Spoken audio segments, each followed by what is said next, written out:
Listo. Buenas noches, bienvenidos y bienvenidas. Esto es Ojo Público Pregunta, un espacio para analizar y profundizar temas relevantes desde una mirada crítica y diferente. Yo soy Nelly Luna, editora general de Ojo Público, y los quiero invitar a enviarnos a este canal sus preguntas durante el programa. Pueden ser vía Facebook en esta transmisión o en Twitter @ojo_público, para luego nosotros poder transmitírselas a cada uno de nuestros invitados.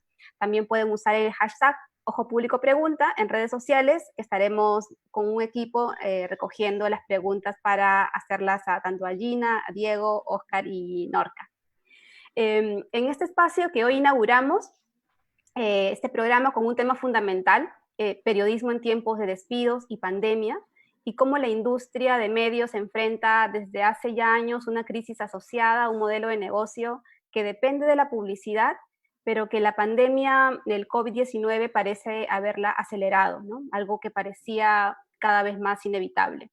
A los despidos en toda América Latina, los recortes salariales, las licencias, suspensiones en medios tradicionales, se suma también los cierres de varios medios regionales y comunitarios a lo largo de todo el continente y todo el mundo, ¿no? Y paradójicamente ocurre cuando más y mejor periodismo se necesita. Estos recortes amenazan a los periodistas, pero amenazan también al periodismo en su conjunto, afectando la cobertura sólida y esencial en estos momentos de crisis sanitaria global. Y para hablar de este tema, hoy hemos invitado a 4 destacados periodistas que desde sus diferentes perspectivas y países y experiencias nos van a contar qué está ocurriendo y qué podemos hacer para seguir produciendo periodismo de calidad al servicio público. Les quiero presentar primero a Gina Morelo. Gina es reportera colombiana, profesora de la Universidad Javeriana, editora de la Liga contra el Silencio y creadora de la Unidad de Datos del Tiempo, autora y coautora de libros de investigación y galardonada con muchos premios en Colombia e internacionalmente también. Y Norca Peralta, que también nos acompaña esta noche, es periodista con más de 20 años de experiencia, ha escrito en publicaciones del Grupo El Comercio, el grupo de medios más importante del Perú, en la revista Cosas y en Semana Económica, entre otros medios locales. Y hasta hace unas semanas, Norca fue la editora de la sección nacional del Comercio, ¿no? Y actualmente es editora de La Tangente. También nos acompaña Diego Salazar. Diego es periodista y autor del libro No hemos entendido nada, qué ocurre cuando dejamos el futuro de la prensa a merced de un algoritmo. El 2018, Diego recibió el Premio Nacional de Periodismo en la categoría reportaje por una investigación realizada junto a Garbela Miner. Y también está Oscar Castilla, que es director ejecutivo de Ojo Público, ejerce periodismo desde hace más de 20 años, y nos comentará una investigación que lideró durante el 2016 y el 2017 sobre la propiedad de los medios en el Perú y cómo la publicidad y el financiamiento de estas compañías puede afectar también la independencia editorial de estos medios en situaciones de crisis, como además la que estamos viviendo ahora. Entonces yo les doy la bienvenida y vamos a comenzar con el programa. Para empezar, yo quería plantear una primera pregunta hacia Gina, ¿no? Entre diciembre del 2018 y marzo del 2019, alrededor de 300 personas perdieron sus empleos en varios medios de comunicación colombianos, ¿no? Y en abril de este año, 6 empresas que representan alrededor de 18 medios fueron denunciadas ante el Ministerio de Trabajo por malas prácticas laborales. ¿Cuál es la situación en Colombia, Gina, donde la Liga contra el Silencio además ha reportado casos de periodistas en los que han denunciado ser despedidos vía WhatsApp? Cuéntanos cuál es la situación. Bueno, gracias por la invitación a los amigos de Ojo Público y a todos los que están siguiendo este espacio a partir de hoy.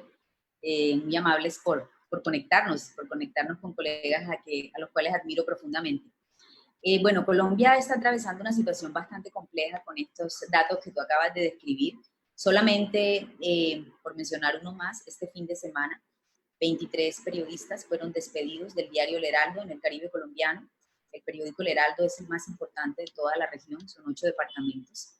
Y los despidos fueron sin justa causa, argumentando la pandemia y la crisis económica.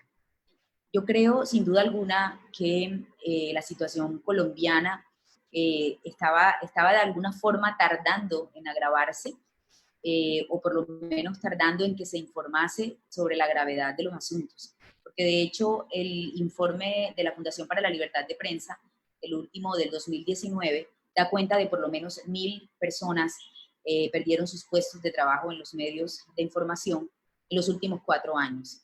Y eso pues nos pone frente a un escenario bastante difícil para la continuidad.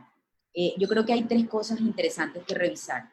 Por un lado, cómo los medios tradicionales han venido paliando la crisis financiera y ha sido a expensas de suprimir cargos que no son reemplazados. Diarios tradicionales en el país han despedido a editores y periodistas y estos cargos de una u otra forma quedaron prácticamente vacantes y las responsabilidades se repartieron entre la sala de redacción y lo que quedaba de ella. De alguna manera, varias de las denuncias que han hecho los colegas giran alrededor de una sobrecarga en el tiempo de trabajo, en las horas laborales, pero además de eso, un desgaste mental por la cobertura de fuentes tan diversas y tan distintas, porque pues pasas de enfocarte específicamente en un tema en particular como la educación y de repente te dicen, hola, hoy también cubres medio ambiente. La segunda situación supremamente complicada que me parece a mí que no es menor, son todos los temas de acoso laboral. Eso es un tema supremamente vedado en Colombia. Hace aproximadamente unos 2 años y medio nos reunimos un grupo de colegas para aplicar una encuesta interna y privada con el objetivo de conocer un poco más de esta información. Y sencillamente los intentos se nos fueron a la caneca de la basura. Fue difícil que las personas se desbloquearan para hablar del tema. Y el tercer caso, tremendamente fuerte y que a mí me parece, ya lo hablaremos, es el alto costo emocional que está teniendo este asunto en los periodistas, que además de quedarse sin trabajo, están frente a un escenario en que la profesión, como he venido mencionando yo, está tremendamente adelgazada. Hoy día las preguntas son, ¿consigo trabajo? No, no es la pregunta es, ¿habrá periodismo? ¿Terminaremos con las posibilidades de seguir ejerciendo el oficio? Actualmente estamos nosotros trabajando un tema con 50 colegas y armando una gran base de datos sobre esto, y precisamente preocupa muchísimo el trauma y las fracturas emocionales que está ocasionando el no tener espacio para seguir ejerciendo lo que venías precisamente ejerciendo, vale la repetición, hace tantos años, porque hay colegas de 20 y 25 años de trabajo que sencillamente fueron de la noche a la mañana despedidos.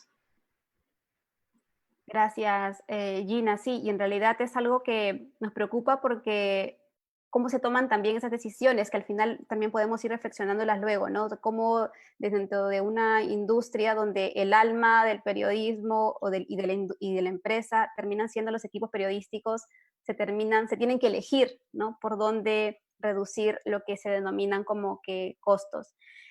Ahora yo quisiera preguntarle también a Norca y agradecerle la oportunidad de estar con nosotros.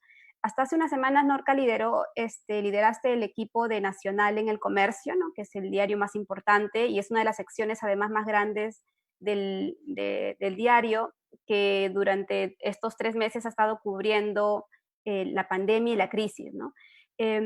Durante los últimos días, alrededor de un equipo de 18 reporteros de Lima y 10 regiones han cubierto estos temas. Sin embargo, el diario decidió despedir a 8 periodistas y reasignar a otras secciones a otros, dejando a la sección, tengo entendido, en un 40% de su capacidad justo en este momento. ¿Por qué crees que un diario que es líder, además de opinión en el país, elige en medio de esta situación de pandemia despedir al equipo que más cubría desde la calle este tema?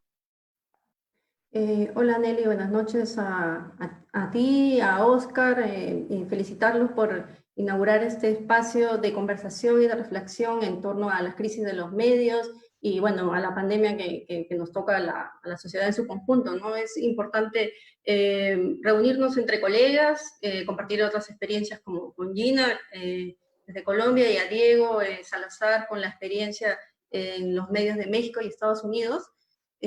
Porque usualmente en el gremio periodístico en general no nos no promovemos estos espacios de reflexión, ¿no? En torno a la crisis de medio, ahora esta crisis sanitaria que nos toca, ¿no? Entonces creo que es importante hablar y les agradezco mucho a todos los colegas de Ojo Público que generen estos espacios, ¿no?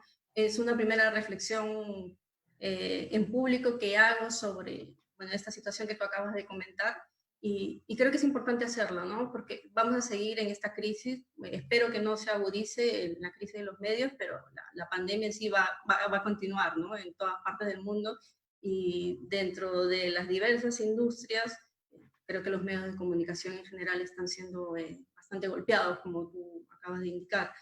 Mira, esa pregunta yo todavía la sigo sin responder, ¿no? ¿Por qué en el momento en que la pandemia sigue, digamos, sigue la meseta de contagios y de fallecimientos, por qué en medio de esa cobertura tan fuerte que se inició en el diario en marzo de este año, por qué en medio de ese gran trabajo que hizo la sección nacional, se decide de vincularnos a un buen grupo, ¿no? No es una respuesta que se me diera a mí de manera directa cuando se decidió mi desvinculación, ¿no? De hecho, cuando se me comentó que era bueno, por la crisis de los medios en la que se reducía la planilla de periodistas, yo hasta ese momento pensé que era la única periodista de la sección nacional que iba a salir. Porque finalmente trabajamos en empresas, ¿no? En las que sabemos cuáles son las condiciones de trabajo, y bueno, esta es una potestad quizás desvincular, porque ya desvincularte porque, no sé, por diversas razones, porque creen que no has hecho un buen trabajo, porque, bueno, la crisis actual de los medios, lo que fuera. Pensé que era la única persona de la sección nacional que iba a salir, pero después que se me comunicó eso, me fui enterando, bueno, ahora por WhatsApp y por Zoom, de que otros chicos de la sección, otros periodistas con los que trabajé, y no me cansaré de agradecerles el apoyo que me dieron a mí y a todo el grupo que me ayudaba en la coordinación de la sección, también habían sido despedidos, ¿no? Me fui enterando eso, hora tras hora, ¿no?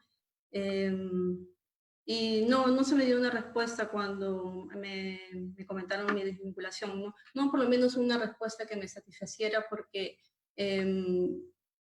como muchos colegas saben, las secciones no solamente nacional, sino también en otros medios de comunicación, con el nombre que fuera, no sé, locales, sociedad, país, la que le pongan los medios de comunicación en general, la gente que hace calle, tanto en Lima como en regiones, son los que han tenido la cobertura de la pandemia desde distintos ángulos, ¿no? Llámese educación, bueno, salud específicamente, las historias de la calle, bueno, la situación de vigilancia de parte de las Fuerzas Armadas y la policía, de distintos ángulos, ¿no? Y las historias de la calle, ¿no? De las personas también, ¿no? La situación de los varados, de gente varada de provincias en Lima buscando ir a sus ciudades de origen porque, bueno, no había trabajo, mucha gente que trabaja para comer en el día a día, y esa gente se fue en masa. Entonces, todo ese esfuerzo que se hizo, y yo lo llamo así como un esfuerzo desde el día uno, se impartió desde cero, eh, continúa el día de hoy, ¿no? Los que han quedado, creo que son siete periodistas, van a tener esa misma carga, ¿no? Ahora, ¿cómo se está distribuyendo esa responsabilidad al día de hoy, que ya he cumplido 7 días fuera del diario? No lo sé. Solo quiero aprovechar este espacio, si es que alguno lo está viendo, para expresarles mi solidaridad, ¿no? Porque son tiempos duros para la prensa en general, ¿no? No solo para el comercio, sino para la prensa en general y para los periodistas en específico, ¿no? Norca, antes de que termine, porque falta todavía un minuto, o sea, a ti como jefa de esa sección, primero, ¿nunca te comunicaron la lista o el grupo de periodistas que pensaban retirar o suspender sus contratos? Y lo segundo, o sea, de los 18 que habían ahora en esta sección para cubrir la pandemia, ¿solo hay 7 periodistas? Sí, no, nunca de ninguna manera se me comunicó que se estaban evaluando perfiles de la sección nacional que iban a ser desvinculados, ¿no? En ningún caso, ¿no? Sí se habló en general por lo que ya habíamos visto bueno, en la República o con colegas en diarios regionales, que sí podía plantearse esa situación, ¿no? Bueno, la crisis de ingreso, reducción del ingreso publicitario, ¿no? Que es el modelo sobre el que están basados todos los medios de comunicación en general, ¿no? Entonces sabíamos, intuíamos que podían darse esos recortes, ¿no? Pero en específico que se me dijera a mí, bueno, tienes que sacar, no sé, 3, 5, 6, lo que fueran, nunca, ¿no? Eso con respecto a tu primera pregunta. Y bueno, ahora, a ver, si los cálculos no me fallan, creo que son 7 periodistas los que se quedan, ¿no? Creo yo, uno liderando el equipo, y el resto de los que recuerdo que están, digamos, con la responsabilidad de hacer calle, 3, ¿no? Y el resto, bueno, en teletrabajo, ¿no? Que al inicio de esta cobertura, yo siempre tuve claro dos cosas, ¿no? Que quizás después pueda profundizar, ya que se va a acabar el tiempo, pero siempre tuve claro dos cosas.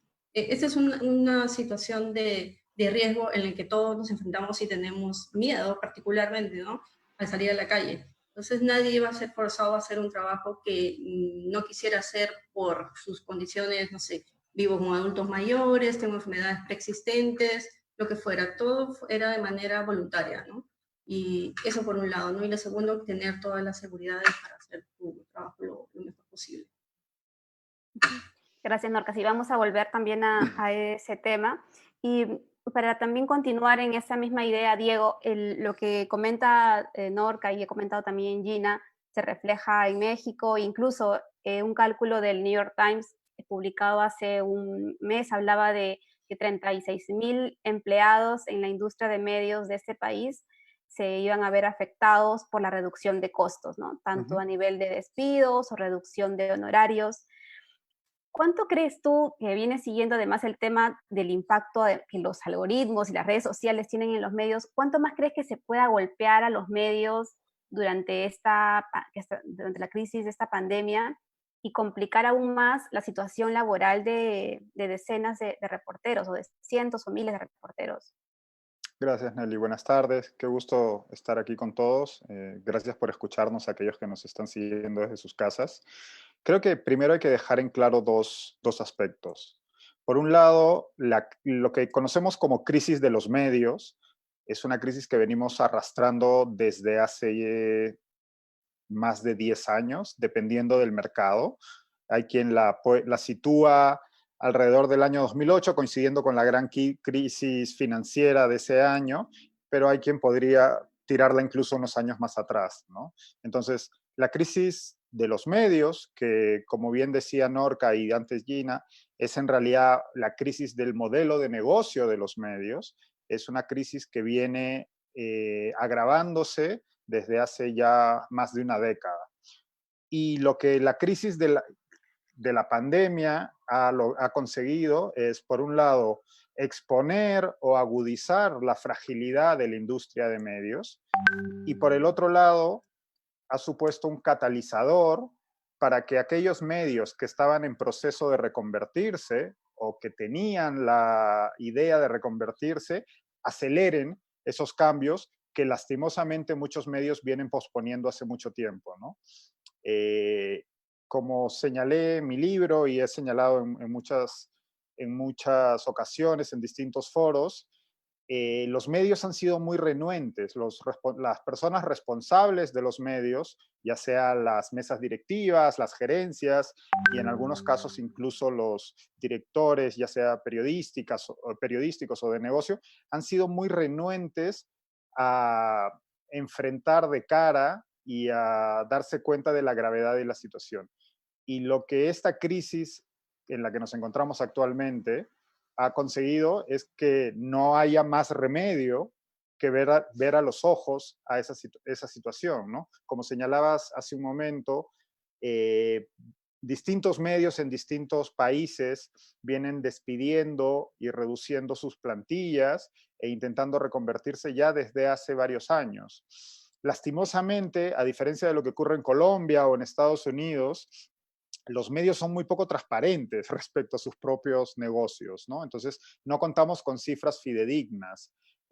Para esta conversación y para yo intento estar pendiente y seguir con frecuencia qué está ocurriendo en la industria y, por ejemplo, estaba intentando encontrar cifras en México y más allá del tema de reducción de sueldos, que ha sido la norma en casi todas partes, y aquí ha llegado a casos del 50%, o a denuncias puntuales de algunos medios locales en algunos estados que han tenido que dejar, que han empezado a dejar de pagar a sus colaboradores, a sus trabajadores, o que directamente han tenido que cerrar. No hay cifras, no sabemos en realidad cuántos periodistas han perdido su trabajo o cuál es la magnitud del impacto, ¿no? Puedo dar un par de cifras, como la comentábamos el otro día contigo en otro foro, ¿no? El CEO del New York Times, de la empresa editora del New York Times, calculaba que para el segundo trimestre, le hace abril en adelante, abril, mayo y junio, él calculaba que iba a haber una caída del ingreso publicitario para su diario, estamos hablando de una de las marcas más prestigiosas y de las pocas saneadas en la industria de medios, él calculaba una caída del 50-55% del ingreso publicitario, ¿no? Si ese es el impacto en un mercado como el norteamericano y en una empresa como el New York Times, pues no hace falta tener demasiada imaginación para, pues, pensar cuál es la magnitud del impacto en medios en nuestros países, ¿no? Gracias, Diego. Sí, y precisamente para tratar de frenar parte de ese impacto económico que ha sido la perversa norma en casi todos los países con medios, en Perú se diseñó un programa, se denominó Reactiva Perú, para ayudar a través de un préstamo con un interés muy bajo a diferentes compañías que necesitaran garantizar una cadena de pagos, ¿no? La semana pasada el gobierno liberó los datos de todas las compañías que se habían hecho beneficiarias de estos préstamos de bajo interés, y lo que encontramos fue que gran parte de los grandes medios habían recibido un total de 100 millones de soles en préstamos. Entonces, yo le quiero preguntar esto a Óscar Castilla, que es el que elaboró parte del análisis y monitoreó la investigación de estos medios. ¿Cómo se puede hacer sostenible un medio que, a pesar de haber recibido un crédito para garantizar la cadena de pagos y de planillas dentro de una organización como El Comercio, La República y otros medios importantes, terminan también continuando con los despidos y los recortes salariales? Gracias, chicos. Gracias, Nelly, por la pregunta. Sí, mira, mi experiencia con los medios es, además de ser periodista y haber trabajado también como lo digo como disclaimer, en el Grupo del Comercio durante 12 años. Estuve hasta el 2007 haciendo una investigación sobre grupos mediáticos en el mercado nacional.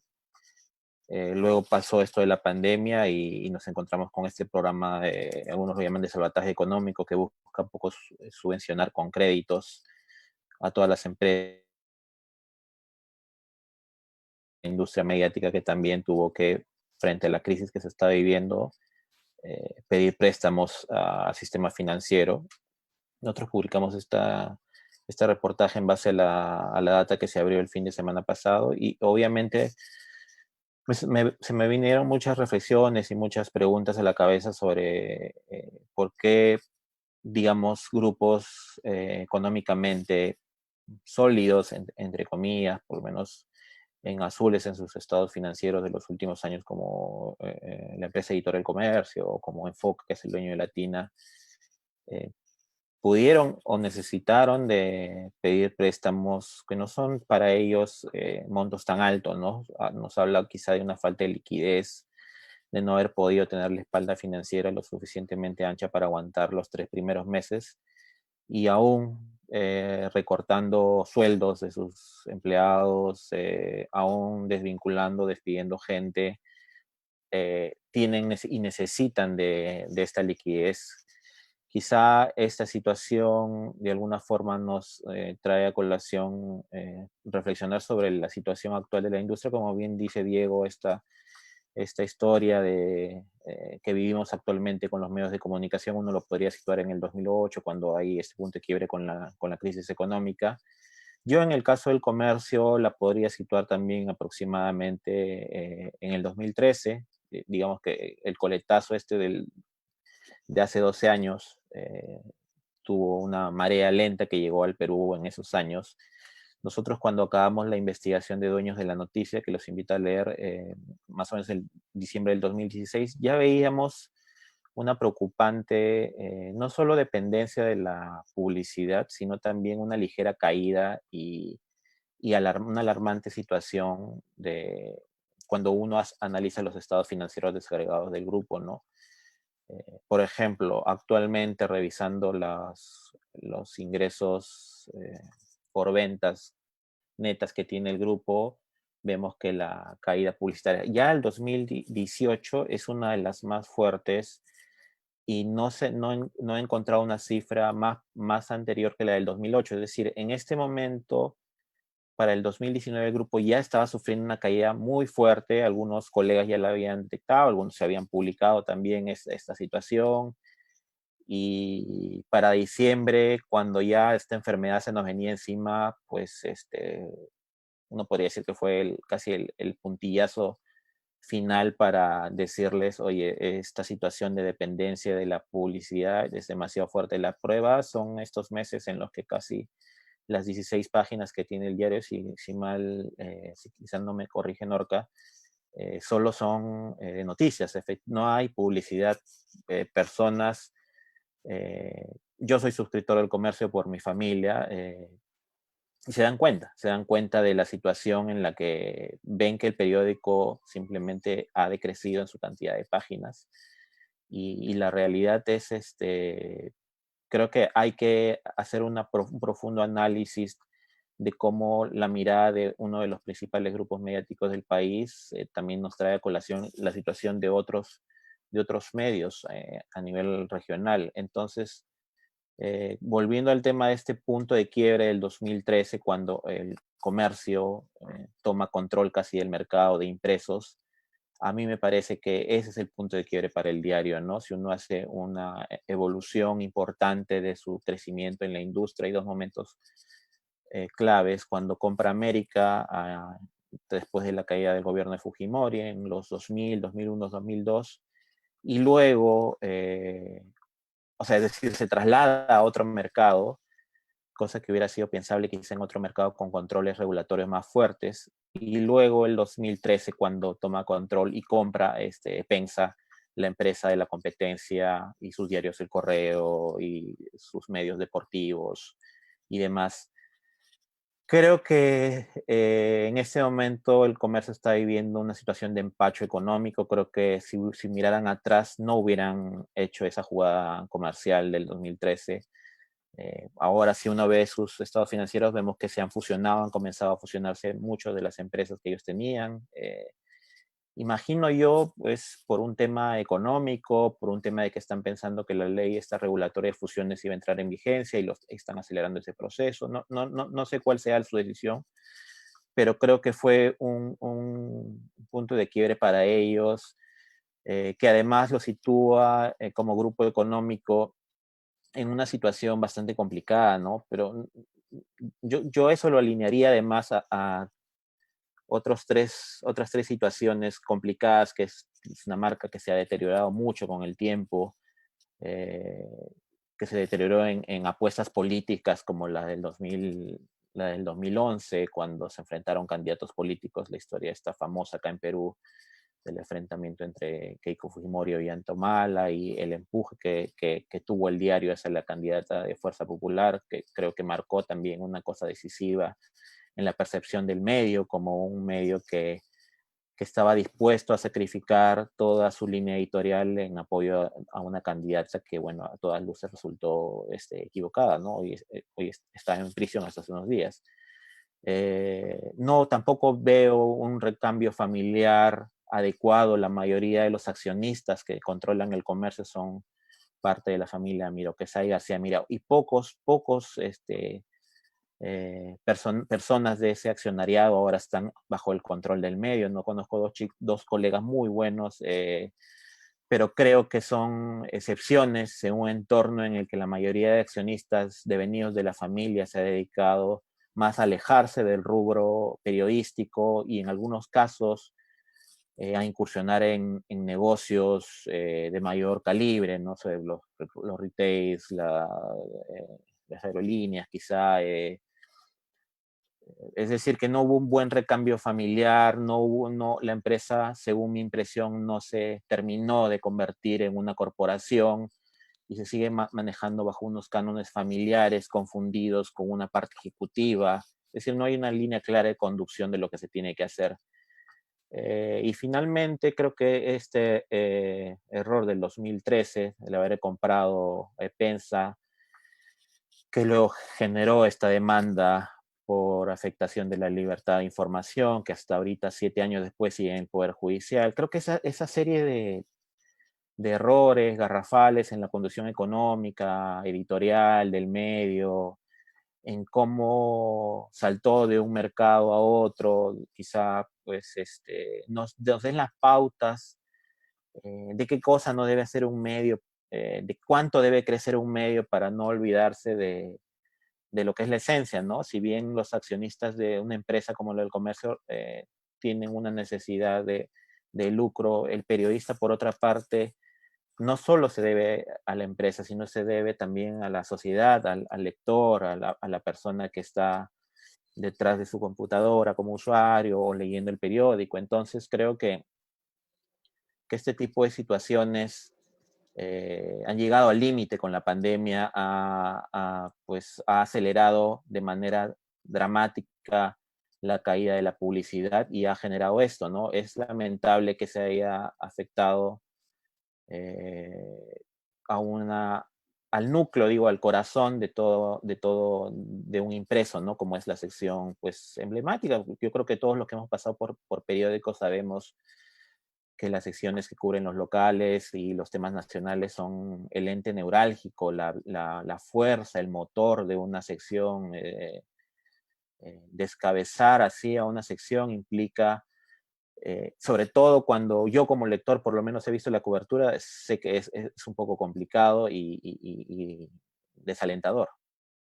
Vamos a volver un poco también al tema, Oscar. Sí les pido que la próxima puedan recortar también un poco más la intervención.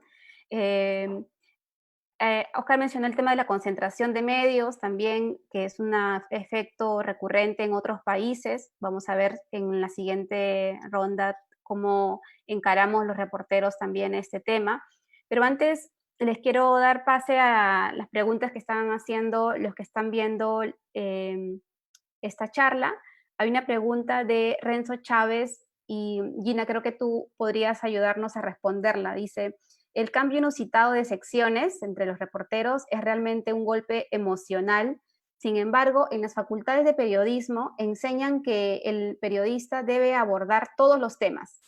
Eso sirve ahora como argumento para justificar acciones que podemos interpretar como explotación o maltrato laboral. ¿Qué opinas? Bueno, yo particularmente creo que no es un asunto de las facultades, ¿sabes? Porque yo creo que en el ejercicio de la comunicación social y el periodismo, que es como se conoce un poco la carrera, por lo menos para el caso colombiano, lo que siempre, y conversando con docentes de otros países, veo mucho este asunto recurrente de fortalecer el tema de géneros y la práctica de los mismos y trabajar fuerte en la reportería. Creo que más es en los medios de comunicación, cuando ya estás en el nivel de la experiencia, que empiezan a presentarse como todas estas situaciones de los cambios permanentes para hacer coberturas diversas. Y entonces allí un poco sí, siempre se te dice, si estás capacitado para medírtele a todo, vas a poder moverte más rápido y horizontalmente en la redacción y eventualmente verticalmente.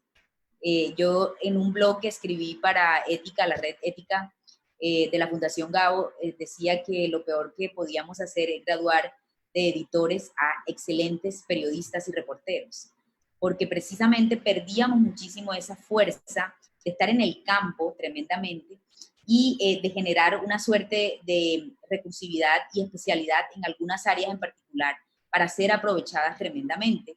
y entonces cuando te ascienden, porque te hacen ver también esto de que siendo editor vas a tener un mejor nivel salarial, lo cual es cierto, pero abandonas el ejercicio de la reportería y te ponen a otro grupo de reporteros que te cambian cada rato por las dinámicas del diario, sean las que sean, muchas de ellas más bien movidas por estas crisis que hay en el sentido de prescindir de unos, pasar de política a económica, tomar a los de económica y ponerlos por un ratito en cultura, y luego los de cultura en algún momento les damos una entrada a salud, y ahora los periodistas deportivos, porque no hay deportes, nos ayudan a cubrir COVID. Yo creo de alguna forma que toda esta suerte de situaciones obedecen más a decisiones editoriales. O sea, creo que echar un poco hacia atrás el asunto para responsabilizar a las facultades cuando es una redacción con su cuerpo editorial que tiene la responsabilidad de fijar una postura y una dinámica de trabajo, y debe hacerlo, no lo hace, sencillamente ahí es que debemos buscar claramente las fallas que se pueden estar presentando.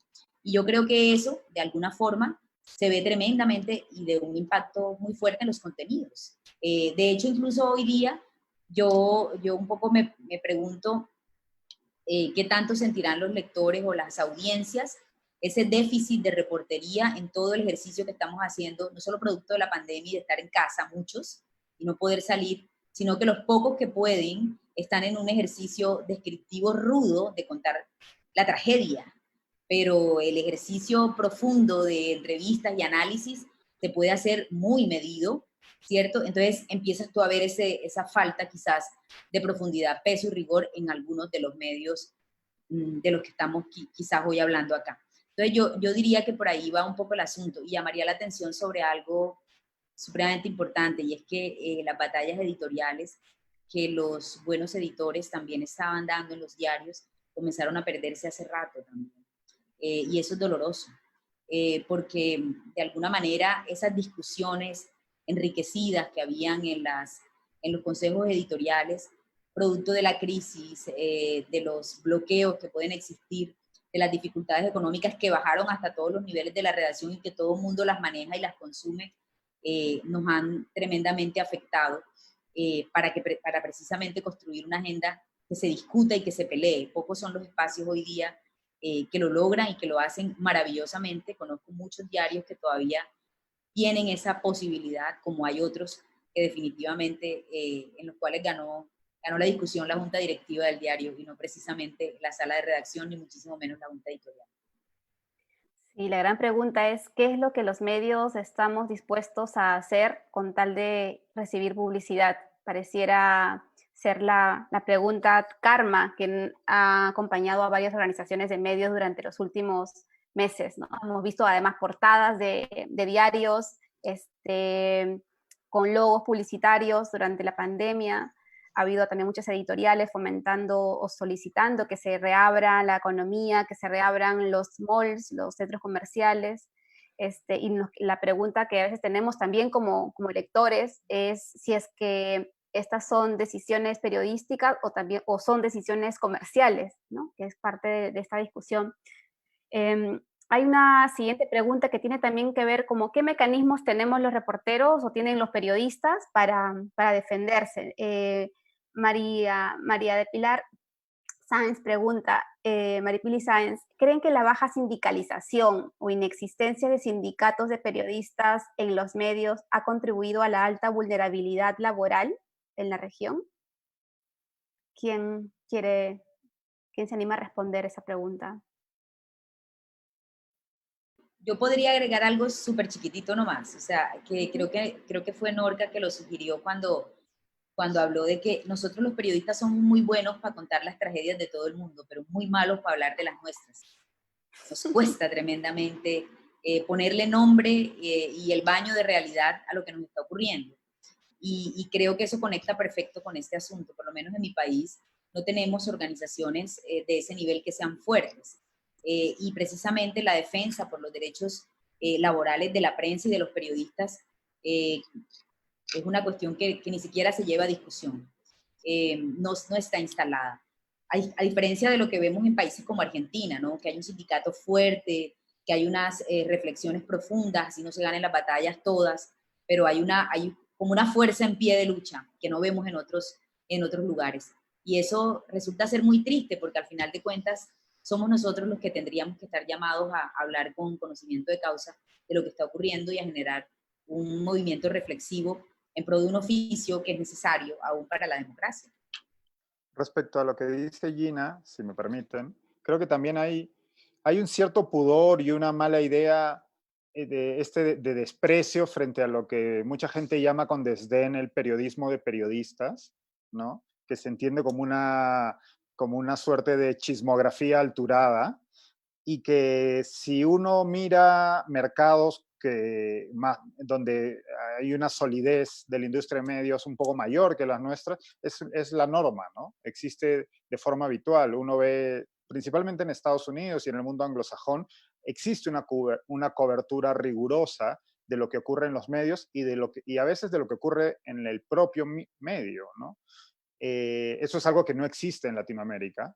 De hecho, incluso la figura del defensor del lector, que era el espacio que existía en algunos diarios o en algunos medios para discutir de temas relacionados con el periodismo del propio medio, pues son iniciativas que han sido dejadas de lado, y que los periodistas tenemos, yo creo que por un lado hay cierto corporativismo y un pudor malentendido, ¿no? Yo creo que más en un momento como el actual, y el actual, como decíamos hace un inicio, pues se puede extender ya casi una década, es cada vez más necesario, y como decía Norca al inicio, que los propios periodistas seamos conscientes de la situación y discutamos esto. Y qué mejor lugar sería para discutirlo que en los propios medios, ¿no? Lastimosamente, pues esto no es la norma, y mucha gente y muchos periodistas lo ven con mucho recelo, ¿no? Y hay tú no me tocas, yo no te toco, ¿no? Yo creo que esa suerte de omertá, de ley del silencio, es contraproducente. Pudo haber tenido sentido en algún momento para no meterse con la competencia o no darle coba a la competencia, pero hoy en día, pues con la amplificación de la difusión de información en Internet, no tiene mayor sentido, ¿no? Es como esta práctica muy poco elegante de muchos medios de no poner links a otros sites, ¿no? No tiene ningún sentido cuando hoy en día el acceso a información es libre y está muy extendido. Y volviendo a lo que tú decías, Nelly, sobre la sindicalización, yo sí creo que habría algo interesante que explorar por ahí. En efecto, muchas experiencias de sindicalización en redacciones no han sido exitosas, o no han tenido, o han servido para, ¿cómo decirlo? Para solidificar en el más sentido estructuras internas, y para generar en algunos casos que gente que pues no merecía continuar en su puesto de trabajo se continúe a toda costa. Pero, por ejemplo, en Estados Unidos es muy interesante cómo en muchos grandes medios empiezan a haber movimientos de sindicalización, y estos movimientos muchas veces están apoyados por los propios editores y directores, ¿no? Entonces, si bien es muy incipiente, pues yo creo que sí podría explorarse, ¿no? Por supuesto, no es la única vía. Hay otras muchas cosas que resolver, como el problema principal del modelo de negocio, ¿no? Oscar hablaba de la dependencia de la publicidad. No sé si dependencia es la palabra exacta, porque la publicidad ha sido el modelo único para casi todos los medios de comunicación en los últimos 200 años, ¿no? Desde que se inventó ese modelo a mediados del siglo XIX en un diario en Nueva York.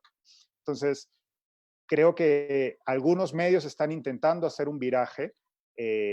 Bueno, el comercio, de hecho, ha lanzado recientemente un modelo de suscripción que pues no tenemos información, no sabemos cuán exitoso es hasta el momento, pero lo mismo se puede decir del País y varios medios en Estados Unidos, de La Nación y Clarín en Argentina. No sé si El Tiempo en Colombia, me parece que también ahora están en un modelo de suscripción. ¿No? ¿Todavía no? Okay. No se deciden. No se deciden. Entonces sí hay un intento de viraje, ¿no? Ocurre también que ese modelo tiene otros retos y otras complicaciones, ¿no? Que si quieren podemos analizar más adelante. Nelly, si me permites hacer una pequeña reflexión para cerrar la idea que decía Gina y Diego también, respecto sí a la importancia, no sé si en este contexto de la sindicalización, pero sí de generar estos espacios como los están generando ustedes, y en eso me hago una autocrítica, ¿no? Qué importante en este contexto que los periodistas hablemos también sobre nuestros problemas, ¿no? Así como otras industrias, hay gente que pierde su trabajo, que va a suspensión perfecta, a la que le reducen el sueldo. Los periodistas parecemos inmunes a eso, ¿no? Con esto no digo que haya que hablar sobre, bueno, decisiones empresariales que les competen a los foros internos de cada empresa, pero sí generar estos espacios de debate en los que podamos conocer nuestros propios derechos. La verdad es que después que de mi desvinculación del diario y he hablado con colegas de otros medios, mi autocrítica es que no miramos las letras chiquitas del contrato, ¿no? Sí, somos buenos para escribir, no sé, en política o en economía sobre estas situaciones, pero en nuestra propia realidad no lo hacemos, ¿no? Entonces, mi autocrítica va por ese lado, ¿no? No pretendo ser defensora de los periodistas, porque creo que la fuerza lo construye un gremio, no solo una persona, ¿no? Una primavera no hace el verano, pero lo que quiero decir es que sí se necesita un poco de autocrítica de parte de los periodistas para hablar de nuestros derechos, hacer fuerza colectiva, y creo que esta situación es necesaria, ¿no? Necesaria para hacer estas reflexiones, ¿no? Y esa autocrítica.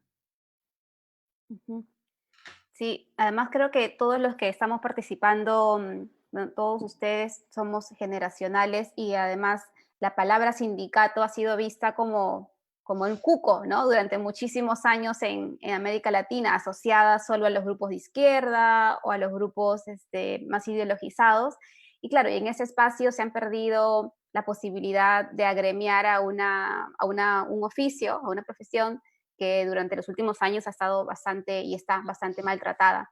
En ese camino, por ejemplo, hay una pregunta más que hace Yana Málaga, ¿no? Dice, ¿qué le queda al periodista que es desvinculado de un medio tradicional? ¿Buscar en otro medio tradicional, fundar su propio medio? Es decir, ¿qué oportunidades quedan para el periodista que ha dedicado años de su vida a la prensa tradicional? Y yo le agregaría, además, por ejemplo, en mercados como el peruano o el colombiano, donde hay pocas compañías que son dueñas de varios de esos medios, ¿no? ¿Quién? A ver, empiezo yo. Ya en esta semana, haciendo un poco el ejercicio de ver hacia atrás, como ya lo han dicho Oscar y Diego, la crisis de los medios en general, no solo del comercio, tiene ya por lo menos 8 años, ¿no? Y yo recordaba que en el 2012 fui parte de un proyecto importante del diario del diario del Comercio, de descentralizar su contenido a través de la creación de suplementos regionales en diversas partes del país. Se hizo un gran esfuerzo por contratar periodistas, fotógrafos, editores, se armó un pool de redacción en varias ciudades del norte y sur del país. Y al cabo de 3 años, ese proyecto, bueno, por lo mismo, ¿no? Se finalizó por falta de avisos, ¿no? En algún momento cuando se empezó con esa idea, se esperaban avisos de retail, de inmobiliarias, del sector automotor, porque se hablaba en ese entonces de la descentralización del crecimiento económico en ciertas provincias del país. ¿Qué pasó? Me hice la pregunta esos años porque fui parte de ese proyecto, y me la hago ahora, ¿no? ¿Qué pasó entonces? ¿No? ¿Quién falló ahí? ¿Fueron los periodistas o los gestores del negocio periodístico? Porque en esas ciudades, cosas que no se dieron, ¿no? Que quizás sirvan de reflexión ahora, pero en esas ciudades existían diarios regionalistas muy importantes, ¿no? De referencia, no se tomaron en cuenta. Como ahora no se toma en cuenta la importancia de emprendimientos periodísticos como el de ustedes, o emprendimientos que surgen de las iniciativas ciudadanas. Tampoco se conectó, en ese entonces se esperaba avisos de de eso, de grandes firmas, pero no se conectó con los emprendedores, con los negocios locales que hubieran podido apostar, quizás en menor medida, pero apostar en un avisaje más regional, más local. Bueno, finalmente esa apuesta periodística se cerró, pero muchos de esos periodistas, muchos de ellos siguen siendo mis amigos, siguen haciendo periodismo. Creo que esa es una pequeña victoria que no estamos viendo, y quizás acá unos años, cuando nos sentemos a hablar sobre el periodismo, cómo fue la cobertura del periodismo y cómo se dieron los despidos en la pandemia, quizás podamos rescatar eso, ¿no? Se va a seguir haciendo periodismo, ¿no? Esos chicos que yo conocí en los suplementos regionales siguen haciendo periodismo. Algunos en medios nacionales, algunos en medios regionales, en instituciones del Estado, pero siguen haciendo periodismo. Entonces, yo creo que ese es un motivo de esperanza para mí, ¿no? Que el periodismo sigue siendo necesario, contar historias, denunciar inequidades, y también, ¿por qué no ayudar a la toma de decisiones? Va a seguir siendo una necesidad, ¿no? Entonces, hago esa reflexión porque esta idea de cierre de un proyecto regional, que fue un gran esfuerzo que hizo el diario en su momento, me sirve como ejemplo de lo que está pasando ahora, ¿no? Se cierran negocios periodísticos, o se reducen negocios periodísticos por la falta de avisaje, ¿no? Como decía Diego, ahí es ese problema del modelo de negocio generado hace 200 años, ¿no? Entonces, ¿de quién es el problema aquí? ¿De los periodistas? ¿De la ciudadanía que reclama más empatía de los medios de comunicación en general? ¿O de los que tienen el control del negocio en sí, ¿no? Lo dejo como pregunta. Sí, hay una siguiente pregunta de Michael Machaguay. Dice, estamos asistiendo a la decadencia del periodismo impreso, se pregunta, y menciona el caso del Bocón y Publimetro, dice, ya dejaron de circular, que eran medios peruanos, y señala que en otro medio peruano, Perú 21, han quedado con solo 16 periodistas, entre editores y reporteros en total. Dice, el impacto del periodismo digital desde hace unos años es más rentable para el empresariado. No sé si alguien nos puede ayudar a responder esto, y además, ¿es posible hacer un periódico con 16 periodistas y editores? Bueno, yo, si me permites, de hecho no es más rentable, o sea, porque lastimosamente los ingresos publicitarios en digital no han conseguido equipararse a los ingresos que en su mejor momento tuvo la prensa impresa, ¿no? A estas alturas creo que hablar de que del periodismo impreso es pues un resabio de un mundo que ya no existe, ¿no? O sea, la cantidad de gente que accede al diario impreso, que compre el diario impreso o que accede a información a través del diario impreso es infinitamente menor que la que accede a esa misma información a través de ya sea redes sociales o los sites de los medios que a la vez publican ese impreso, ¿no? Esto no quiere decir que mañana todos los diarios del mundo vayan a apagar sus imprentas, ¿no? Todavía tienen un sentido. Hay un público que está dispuesto a pagar y a informarse a través de ese soporte, pero ese público es menor. Pero además también hay que tener en cuenta que los diarios nunca han vivido, o la gran mayoría de los diarios, nunca ha vivido de la venta de ejemplares. La venta de ejemplares, el precio de la venta de ejemplares estaba subvencionado por la publicidad, porque el negocio era la publicidad. O sea, de hecho, los diarios han sido históricamente muy baratos, ¿no? Y la razón de eso es para poder alcanzar un público lo más mayoritario posible, para poder imprimir anuncios en esas páginas, anuncios que a su vez se alquilaban a las industrias o a las empresas que estaban dispuestas a utilizar ese soporte publicitario, ¿no? Entonces, los diarios impresos, pues, son como a estas alturas son como los CDs o como los discos de vinilo, ¿no? No van a desaparecer, pero pues no son un negocio en sí. Y lastimosamente lo que ha ocurrido es que el negocio digital no ha conseguido equipararse al negocio que arrastraban, ¿no? Y de hecho uno de los problemas graves que tienen los diarios que hoy llamamos los medios tradicionales es que les ha costado mucho adaptar las estructuras, las infraestructuras que traían del mundo offline, de un negocio que era muy boyante, O sea, porque esto es algo que se nos olvida ahora, ¿no? Los medios ganaban mucho dinero. Tener un diario o unos cuantos diarios era muy beneficioso económicamente, porque contabas con una serie de ventajas. La mayoría de veces contabas con un pequeño monopolio local, ¿no? No había más de 1, 2, 3 diarios en una localidad, dependiendo de su tamaño. Tú eras dueño del stock publicitario, decidías si imprimías más o menos anuncios según la temporada, etcétera, etcétera, ¿no?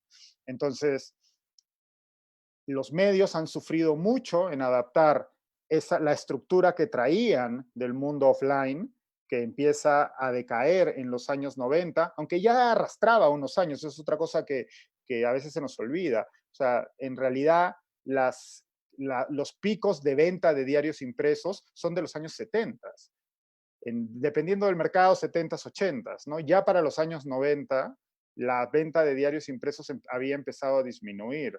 Esto evidentemente sufre una aceleración con la llegada de Internet, más que la llegada, con la proliferación de Internet, ¿no? Que Internet se vuelve la norma y cada vez más gente tiene acceso a eso, ¿no? Ujú.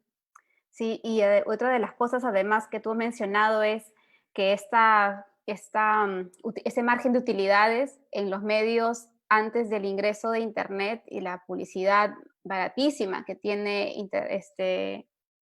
los anuncios en Eran Internet altísimos. eran altísimas y tal vez no deberían serlo en un negocio como el de medios periodísticos, donde por definición, claro, es un negocio, pero el principal valor del periodismo es el servicio público, ¿no? Bueno, pero Entonces, parte de la reflexión que tal vez deberíamos tenerla también en este momento de crisis. Sí, no, sin duda, pero también es cierto que ese éxito económico permitía a los diarios tener corresponsales regados por el mundo, tener acceso a material que de otra forma no se hubiera conseguido, etcétera. O sea, sí había un correlato, no es que evidentemente era muy beneficioso económicamente, pero también había un correlato y había mucha competencia entre medios, ¿no? Por tener más, por ofrecer un producto mejor, más informativo, más variado, porque esa es otra cosa que se nos olvida, ¿no? Los diarios eran un paquete informativo que ofrecía distintos tipos de contenidos para distintos públicos. O sea, hoy en día estamos muy acostumbrados a que todos clicamos en la noticia que nos interesa a nosotros, pero un diario hacía eso en un soporte en papel. Decía Oscar hace un momento que el diario El Comercio tiene ¿cuántas páginas hoy en día? 16, decías. 16. Bueno, pues 16 había. claro, cuando nosotros empezamos como lectores de diarios, algunos somos más jóvenes o más mayores que otros, en los años 90, por decir algo, pues un diario tenía 80, 100 páginas, ¿no? Y en ese mismo soporte venían las amenidades, el horóscopo, los avisos personales, los resultados deportivos, etcétera, etcétera. Entonces, ese abanico de contenidos estaba diseñado para atraer una audiencia muy, muy grande. Hoy en día eso ha cambiado de forma radical, porque nadie va a buscar un horóscopo a un diario, o nadie va a buscar un aviso para comprar un departamento o alquilar un departamento o comprar un auto a un diario. Todo eso hoy en día se ha trasladado a Internet, ¿no? Entonces ha cambiado la mecánica del negocio. Y lo que ocurre es que la industria ha tardado muchísimo en adaptarse. Y cuando quiso empezar a adaptarse, aparecieron estos dos gigantes publicitarios, que son Google y Facebook, que hicieron una disrupción absoluta en el mercado del anunciaje digital, ¿no? Bien, vamos a cortar ahora un poco con las preguntas del público para retomar la conversación en la que veníamos en esa primera etapa y luego, si tienen más preguntas a los que nos están viendo, pueden continuar haciéndonoslas llegar. Han quedado varias y vamos a retomarlas en los últimos 15 minutos del programa. Quería replantear ahora un poco las preguntas hacia Norca y Gina sobre otro de los temas que a veces también poco se aborda durante la pandemia y tiene que ver con las brechas de género en las redacciones, ¿no? Norca, me gustaría consultarte, preguntarte, ¿no? si ya la situación de las mujeres periodistas en este contexto de crisis y medios enfrentan de una manera distinta estas situaciones de maltrato laboral, de despidos o de suspensiones o de recortes de salariales y si esto afecta de manera distinta también a los hombres, ¿no? Varios reportes señalan desde ya hace varios años que son las mujeres las que menos cargos directivos tienen en medios de comunicación y además son las mujeres las que menos ganan respecto a cargos similares ocupados por hombres dentro de las salas de redacción. ¿Crees que esta brecha salarial y meritocrática se respeta ahora en los medios? ¿Está todavía por implementarse? ¿Cómo lo viste tú en el comercio? Y luego podemos continuar también con Gina. Vuelvo un poco sobre lo mismo, ¿no? Porque sobre esto, más allá de mi experiencia, no sé cuál será la situación en otros medios de comunicación en Perú y creo que sería importante reflexionar qué está pasando en otros medios de comunicación, no solo en diarios, ¿no? Porque no tengo la data de cuántas mujeres periodistas han seguido una línea de carrera en un medio de comunicación, cuántas de ellas terminaron como editoras y si sus méritos lo valían, cuántas son jefas de informaciones, cuántas son gerentes de noticias en los canales, ¿no?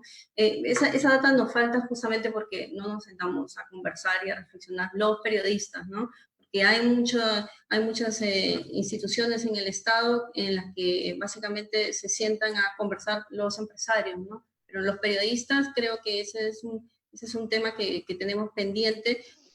Justamente yo he tenido algunos intentos de conseguir algo más que de información, conseguir reflexiones de otras colegas, ¿no? Quizás porque algunas puedan tener miedo no sé, que se les cierren oportunidades laborales en otros medios después de haber sido desvinculadas.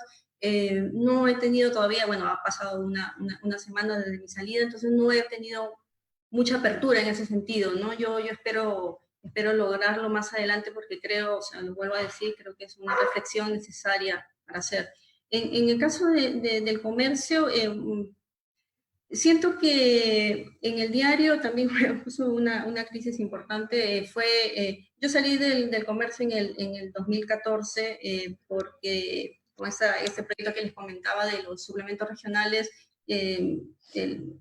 la fecha de deceso de este proyecto me chocó mucho en lo personal, ¿no? Entonces renuncié y quise explorar otras actividades más de tipo personal. Y entiendo que esos años, hasta que yo volví, casi finales del 2017, fueron años que muchos colegas lo recuerdan con tristeza, ¿no? Porque justamente se perdió el concepto de línea de carrera y de meritocracia, ¿no?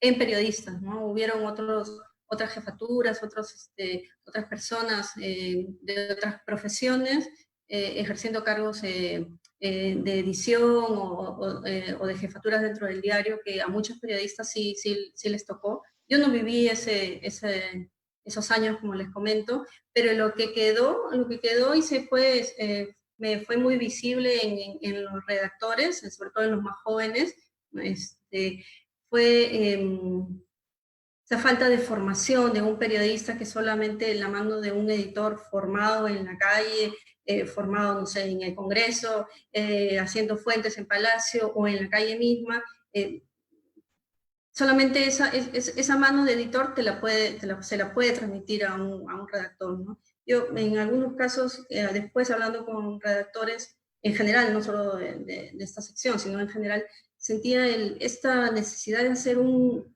análisis muy de escritorio, muy de paper, ¿no? Entonces decía, ¿de dónde ha salido esta idea, ¿no? Entonces muchos me decían, bueno, es que en algún momento nos dijeron periodismo de análisis, no necesitas, me parece que incluso a una editora lo dijo, no necesitas ir a la calle, no necesitas cubrir, solamente con que llamar a expertos puedes hacer tu propio análisis, ¿no? Y hay muchos chicos formados sobre eso que a mí me parecía alucinante, ¿no? Y eso un lector lo puede notar, ¿no? Porque no siente las voces de la calle, de los protagonistas, de sus historias, de las crónicas. Eso fue cambiando, yo diría, en el último año, no porque yo asumiera Nacional, sino sobre todo por intereses de los periodistas, ¿no? Yo quiero contar esas historias, quiero atender estas minorías. Y eso fue lo que creo que ha sido un golpe bastante duro esos años para el periodismo en el comercio en general. Se estaban haciendo esfuerzos y que ya creo que con la reducción de Nacional y de otras secciones del diario que también han sido golpeadas, creo que esos esfuerzos quedan, espero que no, porque todavía hay periodistas valiosos, ¿no? Pero esos esfuerzos van a ser mucho más, mucho más retadores para los chicos que quedan, ¿no? Entonces, te comentaba estos años porque ahí creo que se quebró el tema de la línea de carrera, ¿no? En general, para los periodistas en general, en este medio en particular. Y lo que yo en mi última etapa vi es, bueno, yo en los últimos 7 meses asumí lo de Nacional, era la única editora mujer de esa redacción, ¿no? O sea, manejando un equipo grande, quiero decir, ¿no? Porque me parece que queda todavía una editora de fotografía, pero con un equipo reducido, ¿no? Era la única editora mujer de la redacción, que habían sido otras editoras en otras áreas, pero que no eran del corazón del diario, ¿no? Del breaking, ¿no? De hard news, por así decirlo. Y en cuanto a la brecha salarial, yo tendría eso, ¿no? Si los periodistas hablamos de hechos, a mí me gustaría tener los datos conversando con otras colegas, cuánto ganaban al inicio de que asumieron una posición de liderazgo en el diario, cuánto fue ese incremento con respecto a sus méritos o a la gestión que hicieron, ¿no? Entonces es importante tenerlo, ¿no? Yo en lo que me compete estuve más o menos un poco más de 7 meses en el cargo y tenía clarísimo que ganaba menos que todos los editores, ¿no? Y lo que esperaba yo es que al año de gestión, no tenía todavía prevista la pandemia, creo que nadie, esperaba que en un año de gestión pudiéramos, había una serie de expectativas con respecto a la sección, que ya no creo que se puedan cumplir por la reducción de equipos, pero esperaba que a ese año no solamente pudieran haber mejoras para, no sé, salariales para un editor o para un senior editor, sino para varios del equipo, ¿no? Porque sí notaba que en general, más allá de ser mujer o hombre, sí notaba disparidades salariales, ¿no? Muy marcadas en el equipo y que no lograba entender, ¿no? Me quedó eso como tarea pendiente que ya, bueno, no lo podré realizar. Gina, ¿tú qué nos cuentas desde tu experiencia? ¿Existen Bueno, a ver, estas brechas? sí, hay como varias cosas importantes por mencionar. Hablemos de cargos, ¿no? De hecho, Colombia hoy día, 6 diarios colombianos están liderados por mujeres. Si revisamos la historia colombiana, esto no había pasado nunca. En ese número no habíamos tenido a 6 chicas al frente de 6 periódicos regionales muy poderosos y muy importantes. Colombia es un país territorial, es un país regional, y la prensa regional tiene una fuerza tremenda, muchísimo más que lo que puede tener un diario nacional como El Tiempo o incluso El Espectador. Eso es absolutamente fácil de confirmar por la manera como estos diarios se insertan en el territorio. Entonces, por ese lado yo diría que hay espacios que se han conquistado y se han conquistado luego de unas luchas rudas, porque no creo que haya sido muy fácil llegar hasta estos cargos. Además, el tiempo que ha transcurrido para que eso pasara ha sido bastante amplio cuando yo converso con algunas de ellas que lo hago con mucha regularidad. Pero sí hay unas diferencias tremendas en el tema salarial, claramente. Todavía siguen existiendo como estas suertes de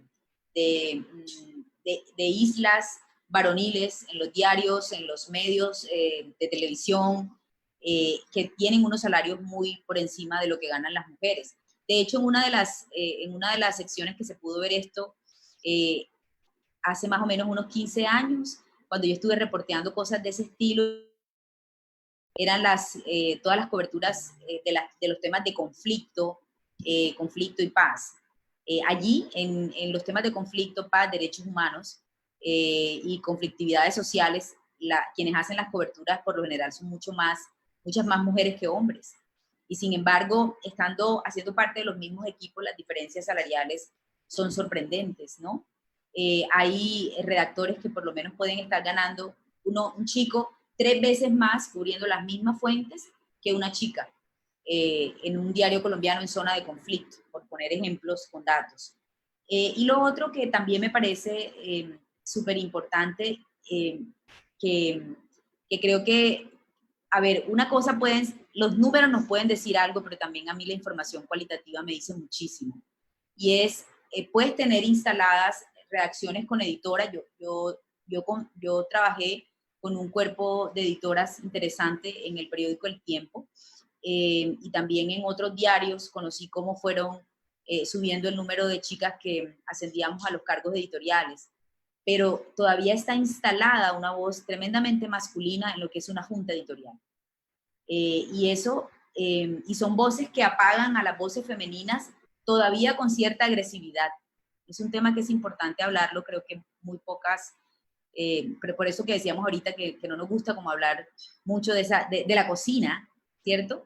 Pero a mí sí me parece importante mencionarlo, porque sucede, porque pasa, y porque se sigue escuchando una voz demasiado masculina fuerte en la toma de decisiones, así sean menos, ¿no?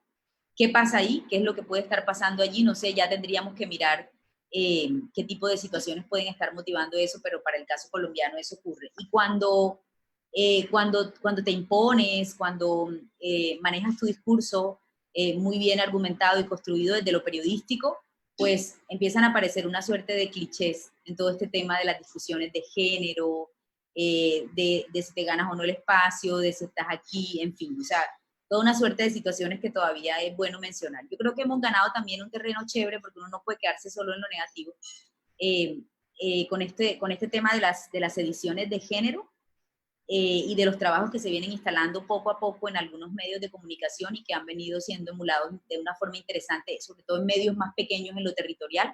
Yo he visto ejercicios muy poderosos para el caso colombiano, y eso es bueno como contárnoslo y rotarlo en el circuito de periodistas, que debe ser no el circuito de Twitter, porque ahí parece que estamos los mismos con las mismas en el infierno de lo igual, sino en otros circuitos, e incluso como estos, en donde tengamos la oportunidad quizás de descubrir y revelar cosas chéveres que pueden estar pasando en estos espacios y en estos ecosistemas periodísticos. Sin embargo, sí podrían haberse avanzado algunos pasos, creo, también en otros lugares, pero el tema salarial es una de las cosas de las que menos se habla, creo, y es importante también como que visibilizarla, ¿no? Y cuando estábamos como que en ese debate, además, llega la pandemia y el aislamiento obligatorio, ¿no? Y yo he recibido algunos mensajes de varias colegas en América Latina que son mamás y que tienen que trabajar en casa y ahora además cuidar al niño, ser reportera, ser profesora, porque como las clases en el colegio también están suspendidos, y además la llamada del editor diciéndoles que les van a reducir los honorarios a la mitad o al 40%, y haciéndolas sentir que hay que agradecer, porque no está por lo menos en la lista de a los que se les va a cancelar el contrato, ¿no? Entonces creo que ese es otro de los temas. Yo no sé si los que participan acá, de los que conozco, no son mamás ni papás, pero sí la situación para una mujer, madre, periodista, que tiene que estar, imagino que en las decisiones empresariales de a quién sacan y a quién no, yo esperaría que no se tome en cuenta si esa mujer periodista tiene hijos o no, pero no lo sabemos. De hecho, Norca, tú me vas a corregir, no sé si se sabe cuántos de los despedidos en el comercio son mujeres y cuántos hombres, ¿no? Sí, mira, ese es un ejercicio que todavía no he hecho, de cuantificar cuántos de mis colegas han sido despedidos, porque se hablaba de una cifra de entre 23, 25 hasta 30, ¿no? Periodistas en general. De ese grupo, ¿cuántas serán mujeres? La verdad, te soy honesta, no lo he hecho, solamente lo que publiqué en mis redes personales de la sección nacional, y que es una cosa que comentando contigo, realmente tú me hiciste ver, ¿no? Entonces yo también ahí lo hago como una especie de autocrítica de ciertos procesos que por lo menos en la sección me hubiese gustado implementar, ¿no? Por ejemplo, teníamos con colegas con tres colegas, no, cuatro, perdón, cuatro chicas del comercio de distintas secciones. Teníamos el proyecto de dar voz a fuentes femeninas, ¿no? en nuestras coberturas, en economía, en política, en nacional, tener más fuentes, y lo hicimos como una especie de declaración de nosotras. Unos días antes del 8 de marzo, dijimos, bueno, esto falta, ¿no? Esto falta en los medios de comunicación y en el comercio en particular. Vamos a hacer una agenda de expertas, de mujeres expertas a las que vamos a acudir para hablar de diversas cosas, ¿no? Fue como una promesa que nos hicimos las cuatro, y bueno, vino la pandemia y se arrasó con esa promesa, y bueno, arrasó con varias de nosotras también. Entonces ese fue como un pendiente que nos quedó, y creo que llegué a comentar que eran 6 mujeres, ahí quiero actualizar las cifras, son 5 mujeres despedidas en el caso de Nacional, pero sé que hay otras mujeres despedidas creo que en la sección política creo que son 2, en economía también, en la sección de economía creo que son 2, si no me equivoco. Entonces, creo que sí, ¿no? Es un tema ya estructural, ¿no? O sea, quienes detentan el poder en general, no en los medios, sino en general, ¿no? Y por dónde se rompe la soga, finalmente. ¿Sabes, Nelly? Yo quería agregar, mira que hablando con periodistas que han sido, yo en el 2018 comencé a llenar un cuadernito con periodistas despedidos por una situación que ocurrió que me marcó tremendamente porque me afectó muchísimo. Una mañana en el diario con la decisión de eliminar un canal de televisión, y fue un número elevado de personas que ese día, comenzando el 2018, se quedaron sin empleo en Bogotá. Y a varios conocía y me empezaron a contar sus anécdotas, pero ahorita para la invitación que me hiciste me busqué el cuadernito. Entonces aquí busqué las frases de las chicas que fueron despedidas y traje 2 que me parecen interesantes para responder tu pregunta. Una de ellas me contó que a la hora incluso de las definiciones para los turnos en el diario, los turnos de fin de semana o guardias, como llaman en otros países, decidían que fueran hombres porque pues las mujeres no iban a tener todo el tiempo suficiente si tenían hijos. Entonces ella eso lo veían claramente como una discriminación, porque tú no podías hacer la guardia y por tanto no podías ganar más dinero. Las guardias se pagaban como un adicional. Y otra frase que me dijo recién una chica que fue despedida nomás hace poco, ahorita en tiempos de pandemia, me decía, durante 2 semanas no recibí llamadas de mi editor, porque mi editor consideraba que yo no iba a tener el tiempo suficiente para hacer la reportería, que si tenía un hombre que no debía atender niños. Entonces son cosas tremendas, y uno diría, bueno, ¿qué pasa con eso? Yo lo que creo que pasa con eso es que se genera un trauma y una fractura en lo que es la práctica del oficio en igualdad, ¿cierto? Y eso de alguna manera genera más que una brecha, genera unos daños fuertes a la hora de encontrarte en eso que yo llamo de la igualdad del ejercicio, pero al mismo tiempo en la felicidad de ser lo que quieres ser, ¿no? Y que no te lo permiten por consideraciones que todavía se siguen escuchando con fuerza en este tiempo. Así es. Ahora quisiera preguntarle a Óscar y luego a Diego. Primero a Óscar, retomando un poco la investigación que mencionaste al inicio sobre cómo funcionan también los grupos de medios o cómo funciona la industria de medios que depende de la publicidad. En los reportajes del 2016 y 2017 se mencionaba que los principales anunciantes, además que no es un tema muy transparentado por los medios, pero que los principales anunciantes eran Procter & Gamble, Coca-Cola, Colgate, Nestlé, las cerveceras como las marcas Bacus, en fin, y otras, y de la industria alimentaria como Alicorp y Gloria, ¿no? Y que estas grandes compañías sostenían junto a los retails gran parte de los anuncios que permitían a los medios sobrevivir. ¿Cómo puede afectar ya en una situación de crisis sanitaria como la actual, que está asociada a enfermedades crónicas que podrían incrementar los riesgos del impacto del COVID en personas con diabetes u otros males como la alimentación saludable, que los medios puedan tener este conflicto de interés con los anunciantes, ¿no? O sea, ¿es posible? ¿Cuál debería ser también la función desde los periodistas o desde los medios para garantizar una independencia editorial sobre este tipo de anunciantes en un contexto como el actual?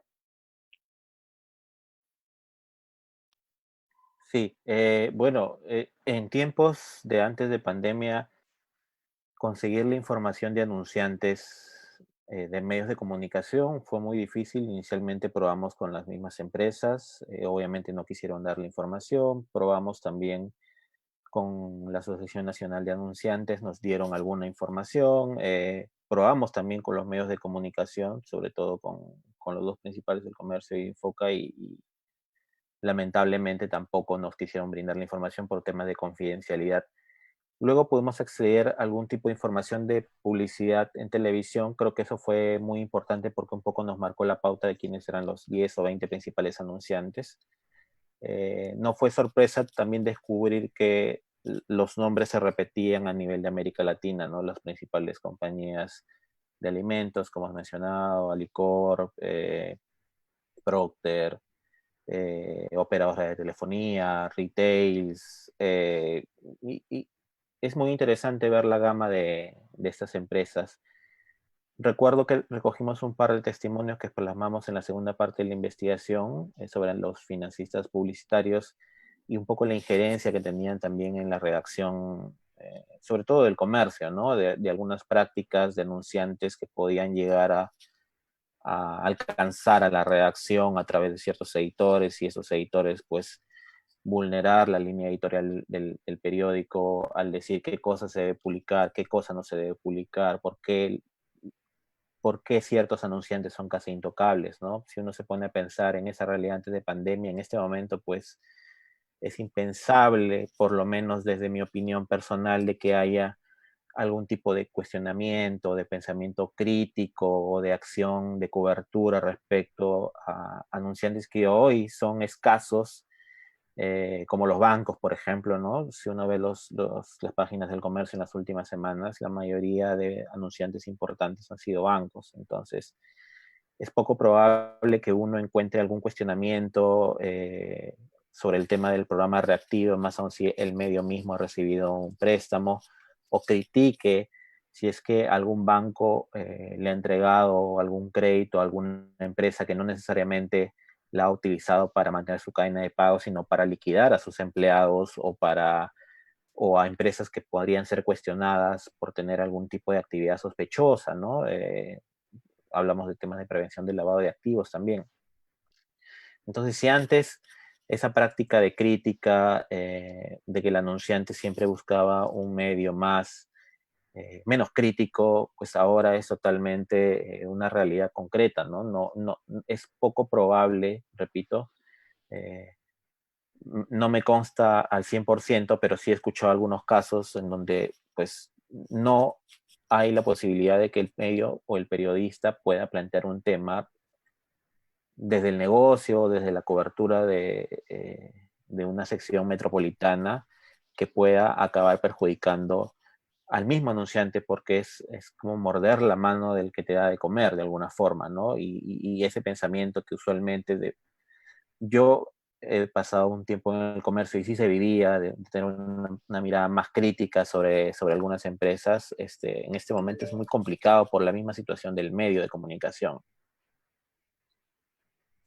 Gracias, Oscar. En el caso, Diego, para empatar un poco, si tienes algo también que reflexionar sobre lo que mencionábamos acerca del papel de los anunciantes, yo quería, además, consultarte que en las últimas semanas yo he visto que tú has estado monitoreando y creo que todos hemos visto cómo varios medios han segmentado contenidos apelando al clic fácil nuevamente, ¿no? Incluso haciendo eco de teorías conspiracionistas, teorías negacionistas, y de manera además muy alarmista en otros casos, ¿no? Ujú. Y tratando de buscar de alguna forma un tráfico como si fuera un intento de sobrevivir y al mismo tiempo iban reduciendo personal. ¿Crees que esta crisis económica acelera además una crisis de contenido del medio y de credibilidad asociada a las audiencias de estos medios? ¿Cómo lo ves? Ahora respondo eso. Primero quería, al hilo de lo que decía Oscar, me gustaría contar mi experiencia, creo que puedo hacerlo. Yo fui el segundo de la redacción en Perú 21, un diario del Grupo El Comercio, entre el año 2014 y 2017, si mal no recuerdo. Y yo sí puedo decir que nosotros, al menos durante el tiempo en que yo estuve ahí y que trabajé bajo el mandato del director, que hoy es director del comercio, que es Juan José Garrido, nosotros nunca recibimos ningún tipo de presión de esas características para no tocar a algún anunciante. De hecho, no tengo en la cabeza ahora ejemplos concretos, pero sí recuerdo alguna información poco halagueña de alguna empresa, no voy a decir los nombres, tampoco los tengo frescos, han pasado ya varios años, y sí recuerdo algún comentario de alguien del área comercial, pero sí o sea, un comentario informal, ¿no? Y al que única y exclusivamente respondimos como, no es nuestro problema, ¿no? Yo, al menos en mi experiencia, insisto, yo dejé el grupo ya hace varios años, no, el diario ha cambiado de dirección, hoy en día pues ha sufrido los recortes que todos conocemos y el grupo atraviesa pues la crisis que todos conocemos, pero a mí sí me gustaría decir que en mi experiencia y desde mi experiencia yo nunca viví ese tipo de presiones para no tocar a alguna empresa anunciante de la empresa, ¿no? del grupo editorial. Yendo hacia lo que comenta Nelly respecto, sí, ¿sabes qué ocurre? Y yo, bueno, llevo varios años analizando esto, ¿no? Cómo los diarios, y principalmente los diarios, pero bueno, la mayoría de medios online, ha ido creando unas estructuras o sistemas de producción de contenido en los que se relajan las normas para poder competir en celeridad y en cantidad de notas, ¿no? Una de las cosas, Gina lo mencionaba al inicio, ¿no? Cómo hoy en día un periodista tiene que hacer el trabajo que hasta hace nada hacían pues 3, 4, 5 periodistas, ¿no? Y muchas veces en esa locura de producción, pues se relajan controles. ¿Y qué ocurre cuando se relaja controles? Pues no se verifica la información o se reproduce información que se agarra directamente de otros medios, ¿no? Yo, como saben quienes siguen lo que he hecho en mi blog y en el libro y en algunos de mis artículos, pues soy muy crítico de ese sistema de producción. Creo que la información periodística tiene dos pilares fundamentales y actualización y el otro la verificación. Tú no puedes publicar información que no seas capaz de poner en contexto y que no hayas verificado a distintos estándares, ¿no? En efecto, con la crisis agudizada por la pandemia, hemos visto bochornos en muchos medios que publican informaciones que no han podido verificar, algunos de ellos incluso en portada, y que, como decíamos al inicio, pues dejan entrever los grandes fallos que tienen estos medios de raíz, ¿no? O sea, esta crisis, de nuevo, lo que ha hecho es poner una lente de aumento sobre los problemas estructurales que tiene la industria de medios actual. Y uno de esos problemas estructurales, a mi modo de ver, es cómo hemos variado el proceso de producción de información y en muchos casos lo único que hacen medios, muchos de estos periodistas o editores, cuando uno conversa con ellos, se justifican, bueno, pero también hacemos grandes investigaciones, ¿no? Y esto es una forma de no entender la manera en que la gente consume Internet. O sea, la portada del diario hoy en día es muchísimo menos importante que una nota en sí, porque esa nota es tu portada, porque es la manera en que ha accedido ese lector concreto a tu medio. Cada nota es una portada del diario, ¿no? Y entonces, si ya veíamos de años a esta parte, por ejemplo, ¿no? Un déficit en la presencia de periodistas científicos o especializados en ciencia en los medios, principalmente latinoamericanos, pero en general, pues imagínate en la situación en que llevamos viviendo desde inicios de año, en donde los propios especialistas en salud están aprendiendo día a día sobre esta enfermedad que no existía hace 6 meses, pues imagínate un periodista que no tiene ninguna formación en divulgación científica la cantidad de errores que va a cometer, ¿no? Y así vemos, pues, divulgación de teorías de conspiración, llamados al uso masivo de medicamentos que no han sido verificados de la manera adecuada, etcétera, etcétera, etcétera. O sea, de nuevo, y para cerrar la idea, ¿no? Esta pandemia lo que ha hecho es poner una lente de aumento gigante sobre los profundos y graves problemas que atraviesa la industria y casi todos los medios, no solo en nuestro país y no solo en la región, sino en el mundo, ¿no?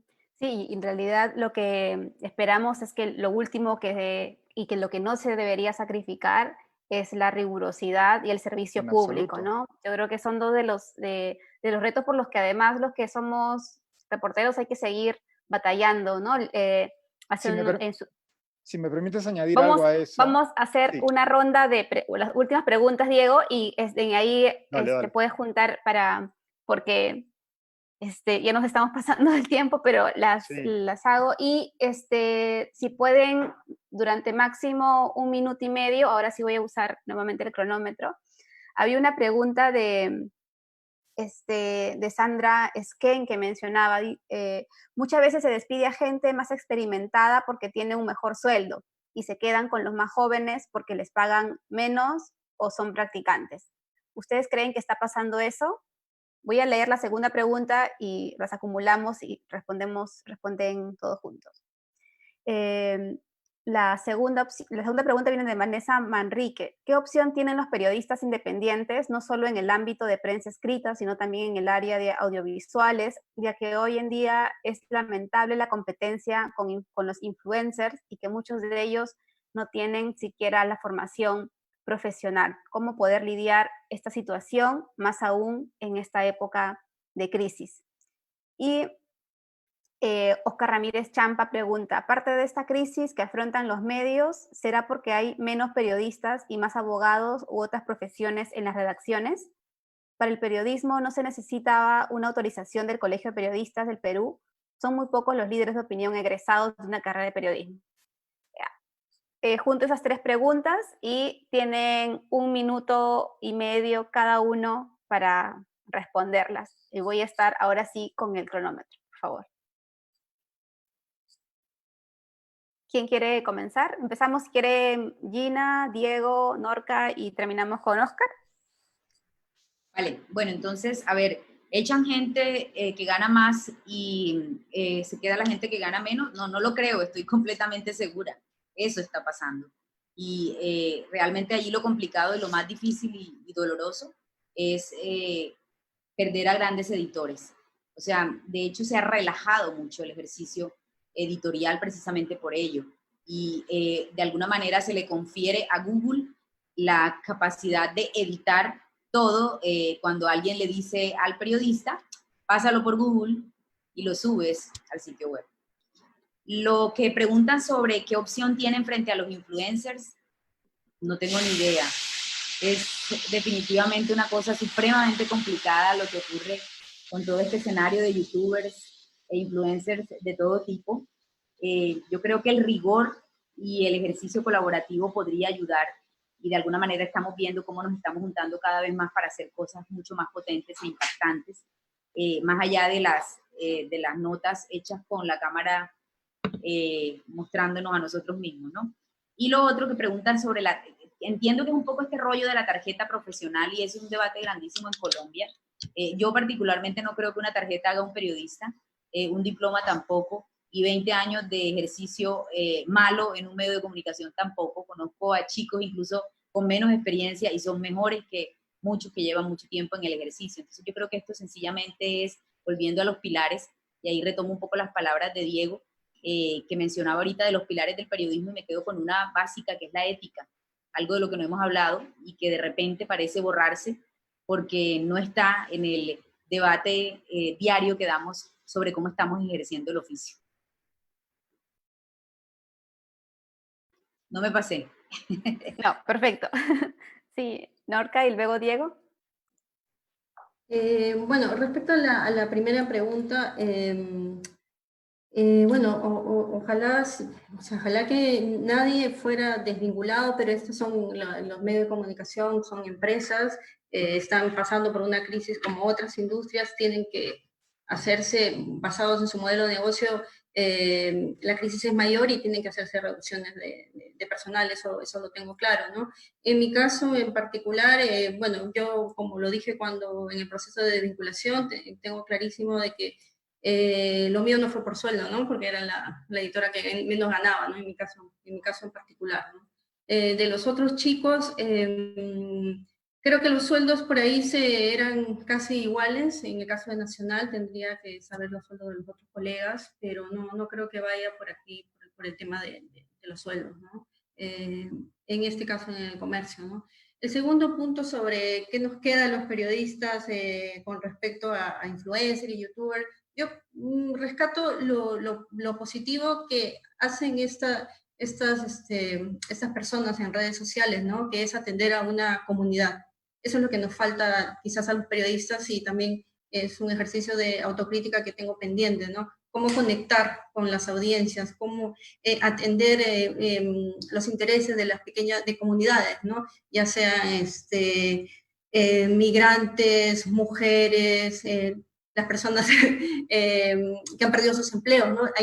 Ponerle el foco a esos intereses de las pequeñas comunidades, ¿no? Y el tema de otras profesiones metidas en el periodismo, yo creo sí que aporta, ¿no? Aporta la visión multidisciplinaria, ¿no? Pero añadido a lo que decía Gina, a la ética y también el liderazgo, ¿no? Eso. Sí, gracias, Norca. Diego. Sobre lo primero, de si se echa gente que gane más y se deja solo la que gana menos, bueno, yo creo que como ocurre muchas veces hay que analizar cada caso concreto, ¿no? No creo que haya una regla general con la que puedas calificar a todos los medios y que eso sea lo que ocurra siempre en todos los casos, ¿no? O sea, a veces sí, a veces no, la verdad que no me gustaría ser muy tajante a ese respecto. Sobre los influencers, bueno, yo para empezar tengo ciertas dudas sobre qué es un influencer, ¿no? La palabra se ha desvirtualizado tanto que puede referirse a una chica que anuncia productos de belleza, a alguien que hace entrevistas larguísimas en un canal de YouTube, a contenido básicamente humorístico, etcétera, etcétera. Como dice Norca, yo creo que por un lado no creo que haya que plantear esa disyuntiva o influencers o periodistas, y creo que hay cosas que podemos aprender de gente que domina ciertas artes de comunicación en digitales, pero por el otro lado creo que si buena parte del público tiene la dificultad para distinguir el contenido periodístico del contenido que producen alguno de estos influencers, creo que la responsabilidad y la culpa es nuestra, porque hemos dejado de lado algunos principios básicos y hemos rebajado los estándares del contenido, y eso hace que muchas veces se confunda la información presente en un medio tradicional o un medio noticioso con la información o el contenido que pueda producir un influencer, un youtuber, etcétera, etcétera, ¿no? Y respecto al carnet de prensa o si es necesaria una carrera periodística, bueno, yo no estudié periodismo, estudié Derecho y de hecho no acabé la carrera. Y enseñé en un máster en España durante varios años y yo recibía alumnos de distintas carreras, perdón, y era, como dice Norca, creo que es muy valioso y hay una riqueza en la interdisciplinaridad, y el periodismo es un oficio que se aprende en el ejercicio, ¿no? Y yo creo que gente de distintas carreras con distintos bagajes puede aprender las técnicas y la ética periodística para ejercer un buen periodismo. Gracias, Diego. Oscar. Sí, no voy a ahondar mucho en el tema del carnet. Yo tampoco estoy muy de acuerdo en que alguien tenga que tener un carnet para ejercer como periodista. Creo que hay mucha gente que tiene varios años en el ejercicio y merece que se le llame como tal. Y hay gente que también tiene, no sé, 10, 20 años y por temas éticos, pues no a la talla, ¿no? Pero sí quisiera enfocarme más en la otra, ¿no? Luego de salir del comercio y entrar a Ojo Público para trabajar y crear el medio, me tocó toparme con mucha gente, programadores, gente de otra disciplina, desarrolladores, científicos de datos, y me gustó ese universo. Me parece que es muy, muy interesante mezclar lo que nosotros sabemos con gente que viene de otros bagajes, de otra cultura, de otra forma de entender la realidad, ¿no? De otra forma de leer las noticias, gente más joven, también periodistas. Creo que sí, un medio, mientras más diverso de profesiones tenga, creo que el contenido es mucho mejor. Ahora, si hablamos de narrativas visuales, sobre todo para los que trabajamos en online, es muy valioso, ¿no? Creo que si agregamos estas disciplinas, le sumamos eso que nosotros podemos tener como convicción, como esa mística que uno puede tener en esas largas horas de cierre que uno tiene, también puede contagiar a esa persona y hacerla ver o vivir como uno ve el periodismo, ¿no? Creo que la ética es muy clave, sobre todo con gente ajena necesariamente que llegue a algunas reacciones. Gente que no necesariamente viene de profesiones allegadas al periodismo o a las ciencias exactas, sino, por ejemplo, recuerdo mucho en los últimos años del diario, cuando yo trabajaba en la unidad de investigación, y comenzó de pronto a llegar a la plana editorial mucha gente de grandes estudios, de grandes firmas, que eran firmas corporativas, que solo veían casos legales, y era difícil un poco incorporarlos y asumirlos a la redacción porque los códigos en los que nos manejábamos eran distintos.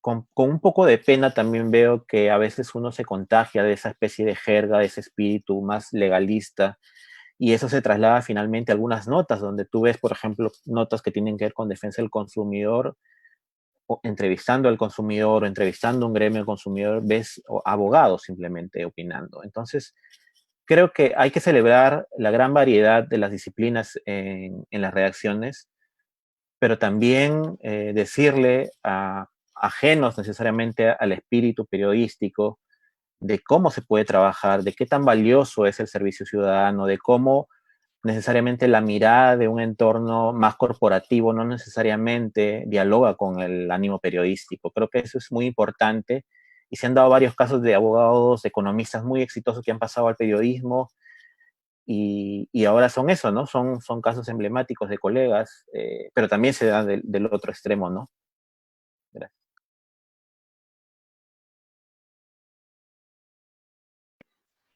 Gracias a todos por su participación. Desde Ojo Público queremos agradecer especialmente a Norca Peralta, a Diego Salazar, a Gina Morelo por habernos acompañado en este primer programa de Ojo Público Pregunta. Es un experimento para nosotros porque tradicionalmente estamos en texto o en el espacio de desarrollo digital. Y como les decíamos antes de empezar, los periodistas, al menos dentro de Ojo Público, les tenemos pánico a las cámaras y a las transmisiones, pero creemos que ha sido es un esfuerzo necesario, y los invitamos a volvernos a ver el próximo viernes a las 6:30 con otro tema, con otro debate y con una mirada también diferente, que es el aporte que estamos haciendo desde Ojo Público. Y también queremos solidarizarnos con los diferentes colegas que han sido despedidos de diferentes medios de comunicación en Lima, con los diferentes medios regionales que lamentablemente han tenido que cancelar sus emisiones y también cancelar la impresión de varios de estos ubicados en diferentes partes del país. Y creo que es más que nunca necesario que los reporteros que estamos integrando diferentes equipos periodísticos luchemos por garantizar que en medio de la crisis no se trastoque ni la rigurosidad, ni la ética, ni el servicio público. Esa es la batalla que nos toca dar desde el periodismo independiente, y bueno, les agradecemos. Nuevamente, muchísimas gracias a todos los que se han sumado a este programa. Nos vemos el próximo miércoles en otra edición de Ojo Público Pregunta. Gracias. Chao, chao. Ahí.